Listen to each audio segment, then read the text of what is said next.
Eu queria explicar sobre as crenças, sobre o que acontece com a gente após a morte, mas focar na visão da teologia reformada, né, e comparar isso com doutrinas de outras tradições religiosas.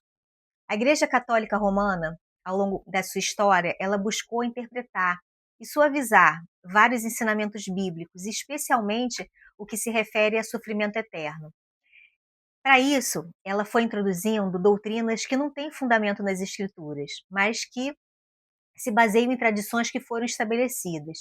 E um exemplo importante disso é a prática que o católico tem de orar para a pessoa morta, né. Isso começou em 300 depois de Cristo, porque se acreditava que as almas podiam ser, libertadas, né, dos seus sofrimentos, para que elas pudessem finalmente entrar no paraíso. Um outro conceito central dessa teologia católica é o purgatório. O purgatório, ele foi, iniciado em cerca de 593 depois de Cristo, pelo Papa Gregório. E essa doutrina, ela também foi confirmada em outros concílios. O purgatório, o que que é? É um estado, né, um lugar aonde a alma dos católicos que não tiveram nenhum tipo de pecado mortal, mas que ainda, precisam se purificar, eles iam passar por um período de sofrimento antes de conseguirem ser admitidos no céu. Esse conceito ele sugere que apesar da pessoa ter fé, essa alma precisa sofrer um pouco mais para poder se adequar à santidade do céu. Bom, esse aspecto controverso, ele é associado ao purgatório, foi uma prática também onde se vendia indulgência, né, onde os fiéis pagavam para que os seus pecados fossem perdoados pelo padre, especialmente aquelas pessoas que já estavam no purgatório. Essa prática acabou sendo o principal catalisador para a reforma protestante, que criticou essas doutrinas por não terem fundamento nenhum na Bíblia, né. Os reformados, por sua vez, eles se apoiavam somente nas escrituras, né, como sendo a única fonte válida de fé, de prática. E além disso, a doutrina espírita, ela também promove uma visão que é alternativa, ela propõe a reencarnação.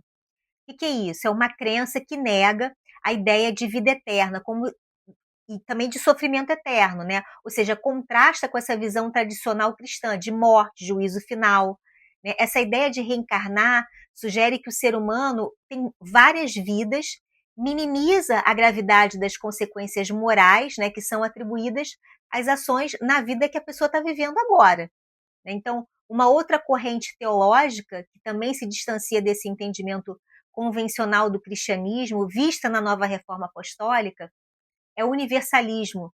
Ele defende a crença de que Deus vai salvar todas as almas e vai acabar com a existência do inferno.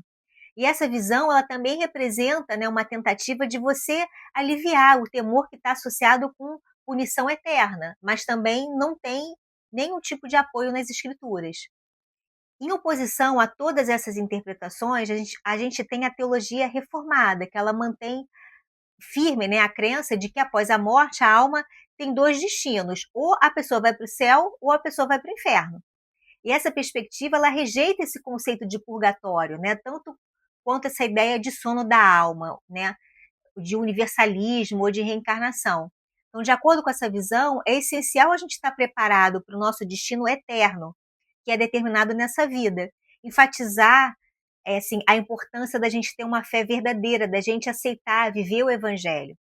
Tá? Então, enquanto outras tradições religiosas oferecem sempre várias interpretações sobre o que acontece após a morte, a teologia reformada ela propõe um entendimento claro, direto, afirma a existência de apenas dois destinos finais para as almas. Ou você vai ter eterna comunhão com Deus no céu, ou você vai ter a separação eterna no inferno. Então, essa crença convida a gente a refletir sobre as nossas ações agora, enquanto a gente está vivo.